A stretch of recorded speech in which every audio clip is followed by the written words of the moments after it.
Hello and welcome to the Everything is Black and White podcast. My name is Mark Carruthers.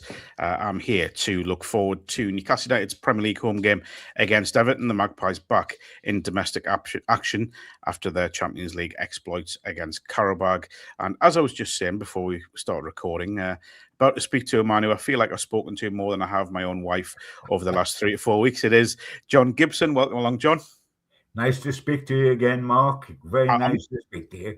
I'm not saying it's a bad thing, by the way, but I was hoping not, but I wasn't certain.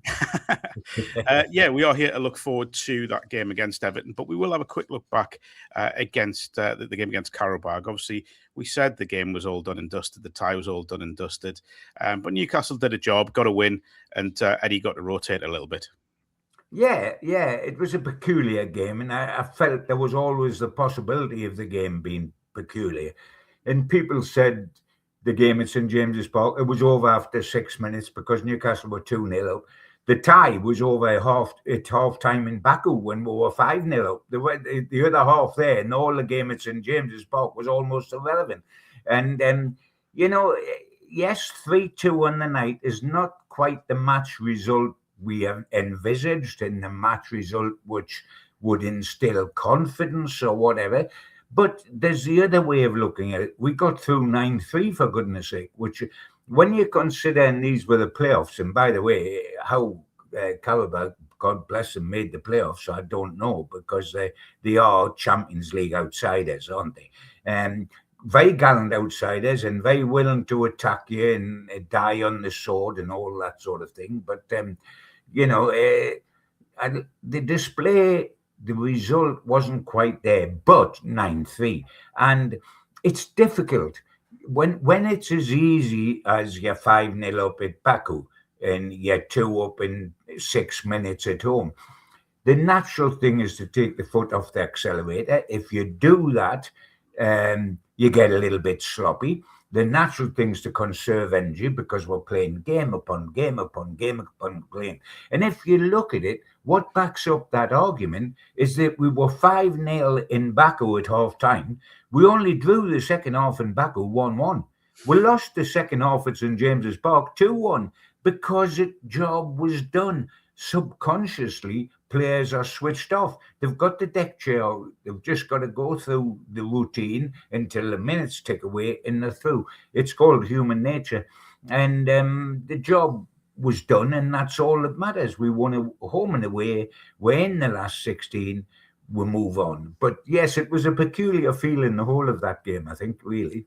Now, by the time people are watching this, they may well know who Newcastle will play in the last 60. We know it'll be Chelsea or Barcelona. I did ask Lee Ryder this, if there was a preference, when I spoke to him for the podcast after the Qarabag second leg. And I think it's one of those strange ones when you get through the last 16 or when you get through in Europe, and you kind of don't want a team you play every season. You don't want a Chelsea. You kind of want that game against Barcelona because of the glamour, but either game is going to be difficult, let's be honest. Yeah, it is. But if you want to make progress, you want Chelsea, because Chelsea are flaky. Barcelona, for goodness sake, won up here this season in the Champions League. So what would they do when we went over there? I'm not meaning I'm scared of them by any means whatsoever, because we've got a puncher's chance at anything. When we're on our game, we've got a puncher's chance. But if I want to make progress, I want Chelsea. If I want glamour, I want Barcelona. So it just depends which way you look at it. I want to make progress, so I think I would like Chelsea because they are flaky. The only thing wrong with that, we'll play them about 856 times on the bounce if we get them in Europe, won't we? Yeah, it'll be three times inside a week, which should present. Which is ludicrous, isn't it? It is, yeah. Present all sorts of challenges. Before we move on, big thank you to our sponsors, NordVPN. Hit the link in the podcast description box to get a discounted offer on your NordVPN plan. One subscription can be used across 10 devices, and there's no risk with a 30-day money-back guarantee. Get your discount on a NordVPN plan by clicking on nordvpn.com/tune. On to Everton. Everton's record at St James's Park, I always feel as if Newcastle come out on the right end of it, but I've been doing some research, and I think Everton have won 7 of the last 14 visits to St James's. They're always awkward opposition, I always describe them as.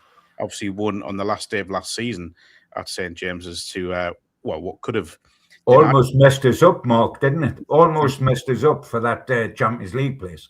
I was going to say thanks to Manchester United, but I think we should be thanking the match official at Old Trafford that day. But enough of that. Everton, always difficult to play against. David Moyes, wily old manager, I would call him, an experienced manager, and it's going to be a big test.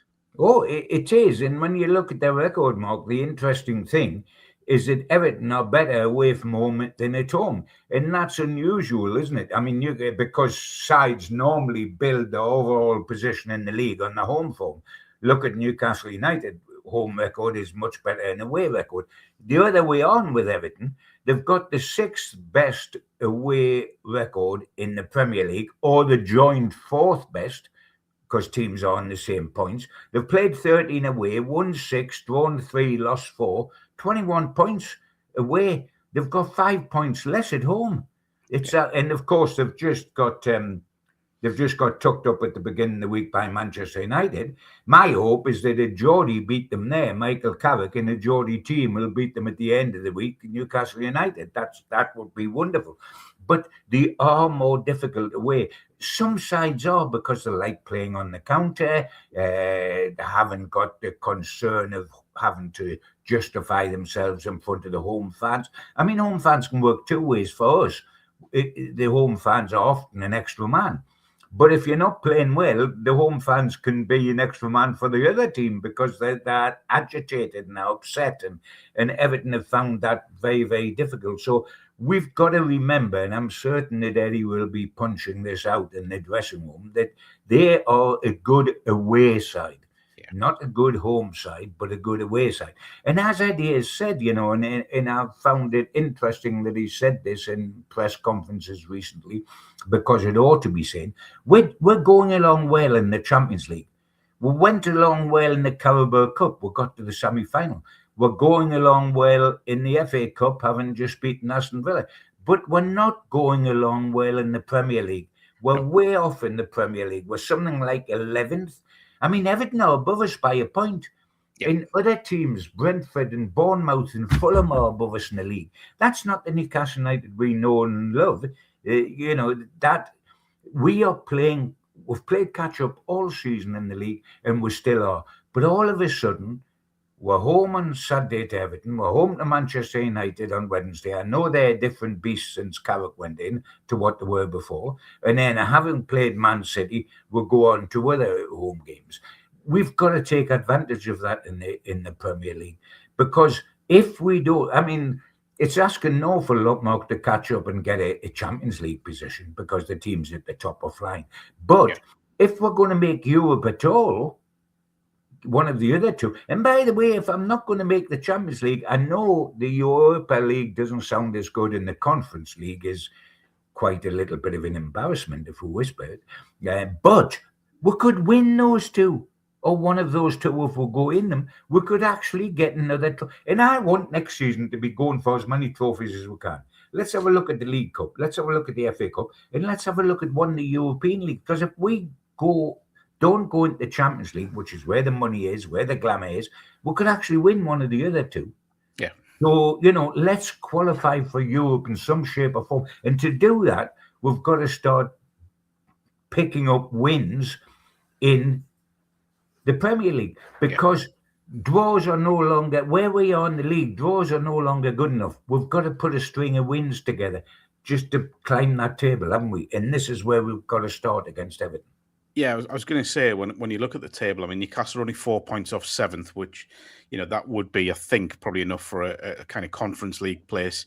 But they are, 9 points off the top 5. It is generally believed that, the top 5 will go in the Champions League. So there's no margin for error now, is there? Newcastle have got to remain. No, there isn't. And we have been saying, and it's natural, and we're Geordies, so we always say it because our pots are full.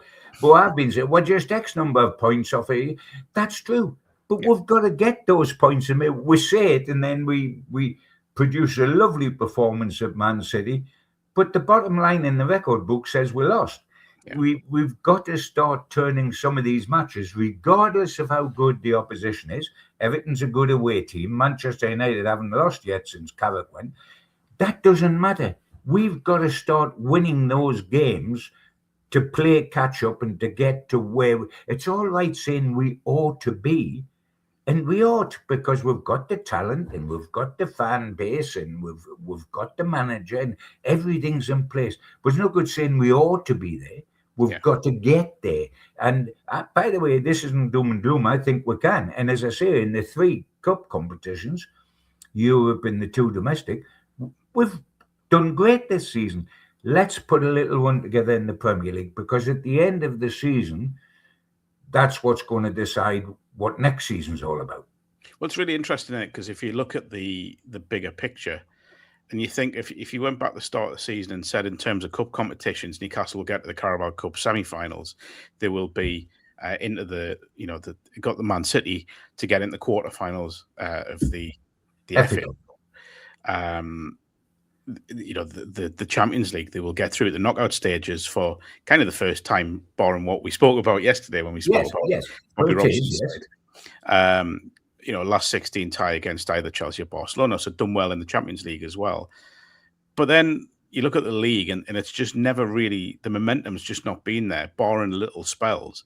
They haven't put together a consistent run of form in the league, which to me, I don't know, it kind of mars the season a little bit, because that's your bread and butter, as people say. It does. And I think the reason, I've tried to look at it and think, well, what's the reason? Because if we're good enough to reach the last 16 in the Champions League, the semi-final of a domestic cup, and still could go anywhere in the FA Cup, including the final, why? And, the only thing, apart from tiredness, apart from the number of games, the difference is when you play in Europe or when you play in the knockout domestic cups with Wembley to come, there's an excitement in every match you play, isn't there? There's an excitement. Can I get through to the last 16? There's an excitement. Can I get the semi-final of the Carabao Cup? And then can I get to Wembley again? There's an excitement with Man City. We can be in the quarterfinals of the FA Cup. So every game has an excitement. There's not that level of excitement when you play 38 games in the Premier League, because it is a treadmill to a certain extent, and you've got to get in a routine. So I think we're lifting ourselves for the dramatic games and for the, I'm not going to say mundane games because they're so important, but there's 38 of them until you get near the end where one win will take you into Europe and then off we go and let's get it. It's sometimes hard to lift, because you lift for the Champions League playoffs, and then you've got Everton. And then you lift for Man City because you might go to Wembley, and then you've got another Premier League game. It's difficult, I think, and that's what we're finding difficult. Yeah, it has been, as you say, a treadmill of a season, hasn't it? Newcastle just having to be game after game after game, and obviously team selection's huge. So, again, our favourite subject. Just looking at the early team news, obviously, by the time you're watching this, you'll probably know more from Eddie Howe's press conference on Friday morning. Or you won't. Or you won't. What Eddie's about. He's a master at that. Very, very good point. We know, we expect Bruno Guimaraes, Fabian Schär, Tino Livramento, and Lewis Miley will remain on the sidelines. Miley apparently a couple of weeks away from that leg injury that he picked up. Big boost, Malik Chow will come back into contention after serving that Champions League suspension. And Jacob Ramsey has had a scan on a slight hamstring issue, but he's expected to be available. So I would assume Chow will come straight back in, will play. Without the shadow of doubt. He had the rest he needed, and that's as long a rest as he's going to get. It's more of a rest than Lewis Hall got, who was going to get a rest and then had to come on.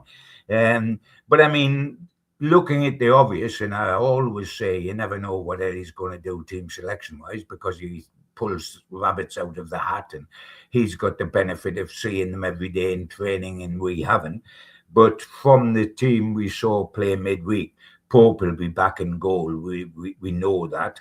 Hall will be back at left back. He didn't start in midweek, but he'll be back. Chow will be back. And of course Trips has got to play in the Premier League side, because who else is there?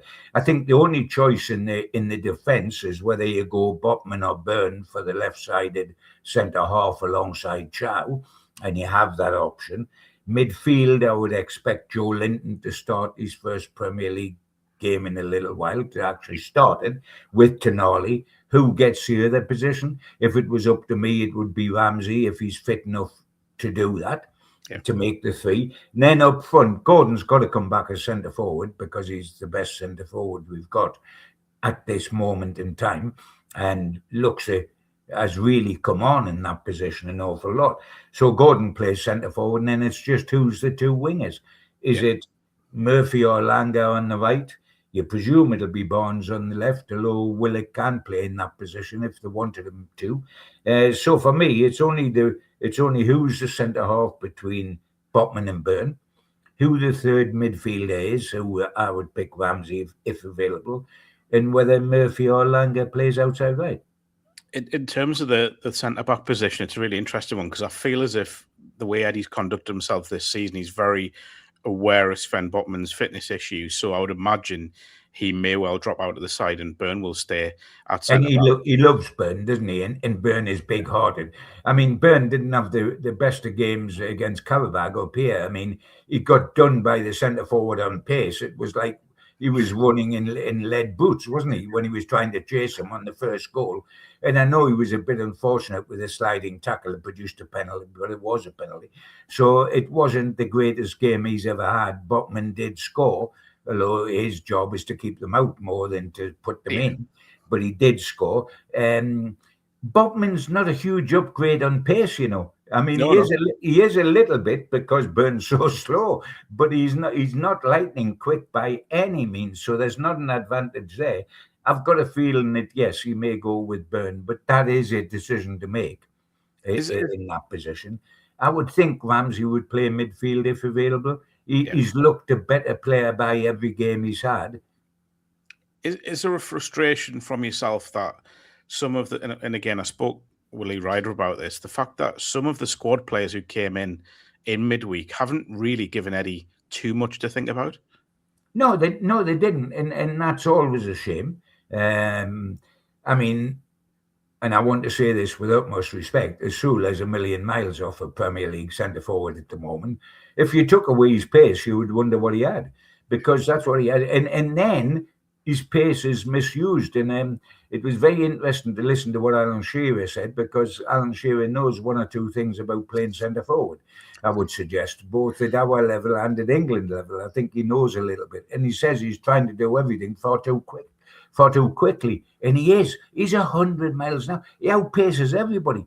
But then, because he's run so quick, his ability on the ball to control it and get his head up and see who to play in or finish, he looks like an enthusiastic kid at the moment. But the point is, he isn't a kid. Supermac at 21 was hammering in goals for Newcastle. I know he's an exception, you see, but it's the same sort of business. I think Azula is a million miles off what is needed, because this could have been his opportunity with the way Wissa and Voldemort has played, but it's not. It's Gordon's possibility, and I don't want to be disrespectful to a lovely lad who might blossom into an absolute swan later in his career. But if I could get 30 million of them, which I don't believe we will get 30 million, that's what they were going to do originally. I don't think they'd offer that now. But I would snatch their hands off in the summer, because I could buy somebody else in as well during the summer. And we must do that at centre forward. But that's arguments for another day with what happens with Voldemort and what happens with Wizard. A word on Gordon. It's always really interesting when he goes up against Everton. We know the circumstances in which he left the club to come to Newcastle. He's going to be playing in, you'd imagine, in this new, well, it's not a new position, but as the lead role in attack. I always feel as if there's some sort of like a mental barrier when he plays against Everton, as if he doesn't hit the level.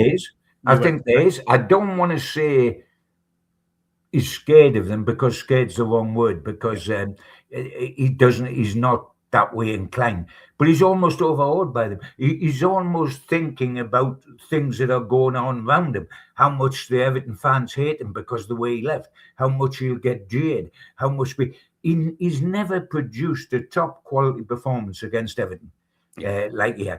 But he'll never get an opportunity like this. He's playing centre forward. He's starting to score goals. He got 4 over in Baku. He's looking as if he could get in the England side, not just at outside left, but his back up to Harry Kane. So this is the time for him to go out there and put to bed all this business. And he's not facing 30,000 Evertonians on Merseyside. Yes, there's a sum up in the gods there that'll give him some Humpty Dumpty, but the most Humpty Dumpty will be for Pickford from our fans. Yeah. And by the way, if Gordon wants to know how to handle those situations, look at Pickford. He revels in it and he gives it back. It's one bloke against 50,000 Geordies and he gives it back. So, I mean, he doesn't get immersed in the situation. But I mean, I hope, Anthony, and what you said there, Mark, is a very, very good point, that Everton seems to produce something that inhibits him. And I'm looking for a real sterling performance. And, Gordon v. Pickford, both hated by the opposition fans, both loved by their own fans. Let Gordon come out both in the England squad together, the England team together. Let Gordon stick the ball in the onion bag behind Pickford and Newcastle win. And that will be excellent. Excellent. Just a quick one on Everton's early team news as well. Jack Grealish, of course, on loan from Manchester City, out for the rest of the season. And Charlie Alcaraz, who, of course, got the winner on the last day of last season at St James's Park, as a doubt at the moment.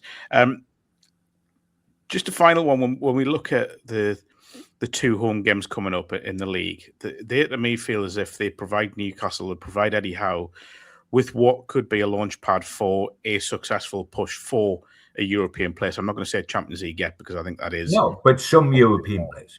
But this feels like a massive opportunity for Newcastle. It is.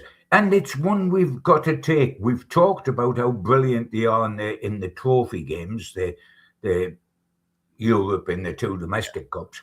They've got to do it in the league. And under normal circumstances, we would say 4 points out of 6 will be a good return. I'm sorry, that might be a good return if you're in the top 4 or the top 5. It is not a good return when you're playing catch-up. You want 6 points. Somewhere you've got to start taking maximum points. And both are difficult games, Everton and Manchester United. Manchester United is more difficult now because Michael Carrick's made them more difficult. They were a rollover once. Before Michael came, it's a Geordie rescuing them. How dare he? Before he came, they would have been a rollover at St James's Park.